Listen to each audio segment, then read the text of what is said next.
Hello friends, this is the third story for your UPSC essay paper. So this story is all about Ma Durga or Mahishasur Mardini.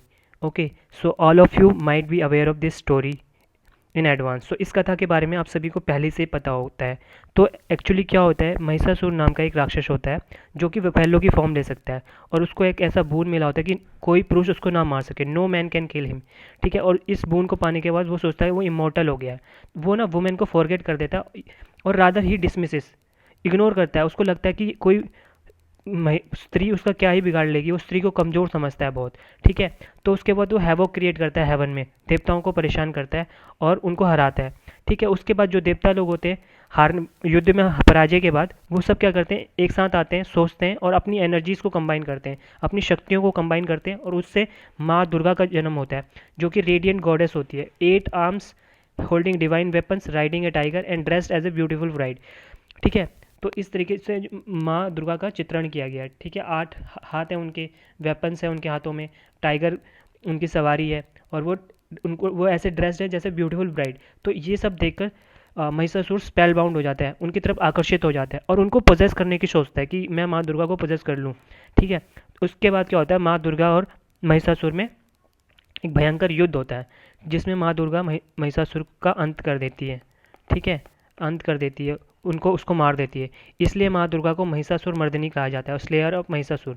ठीक है, तो उसके जो बून में loop hole क्या था कि उस वो सोचता था जो स्त्री है या वुमेन है वो इतनी वीक है कि उसका कुछ नहीं बिगाड़ सकती। ठीक है, तो आपको ये स्टोरी सबको पहले से पता है, बट आपको इसमें लिखना क्या है, आपको इसमें लिखना है you have to write that Durga represent natures. Durga Durga क्या रिप्रेजेंट करती है, नेचर, जो कि मदरली है, beautiful and fierce at the same time. और महिषासुर क्या रिप्रेजेंट करता है, एक ऐसा कल्चर जहाँ पे लोग डिसमिस करते हैं नेचर को आउट ऑफ एरोगेंस, अहंकार में, और उसको पोजेस करने की कोशिश करते हैं to enjoy her out of greed. ठीक है, एरोगेंस एंड ग्रीड, ये कल्चर है ऐसा, इस कल्चर का पार्ट है एरोगेंस एंड ग्रीड।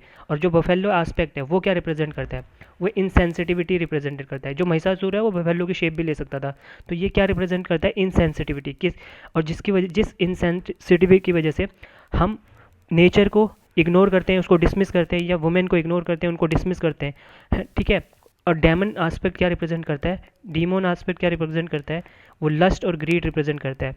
सो जिस कल्चर में ये सारे ईविल्स हैं, ये सारे वाइसेस हैं, एरोगेंस, ग्रीड, लस्ट।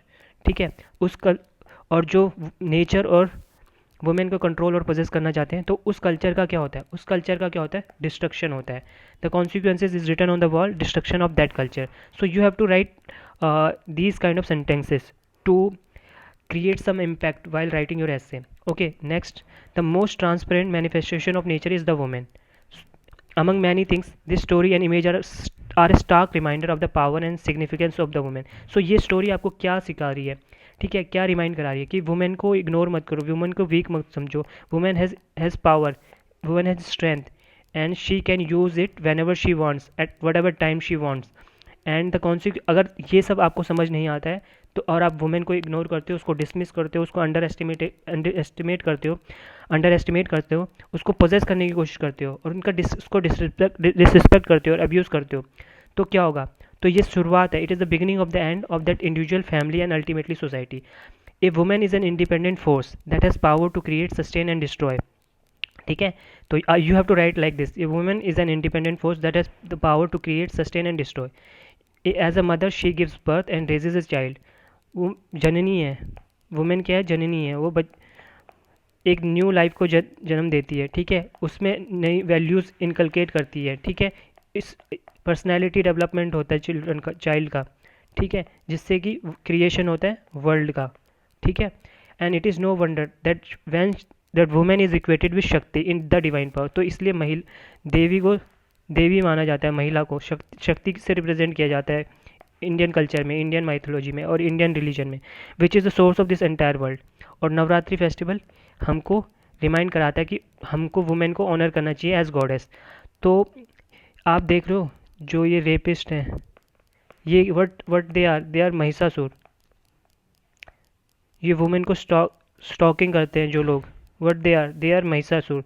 ठीक है, साइबर बुलिंग कर रहे हैं, cyber porn, what is this, this is because of culture, where Mahishasura is trying to possess a women. So ये सब आप लिख सकते हो, आपने कोई ऐसे हो फेमिनिज्म वाला, वुमेन वाला, सो उसमें you can use this kind of lines, so this will be more impactful.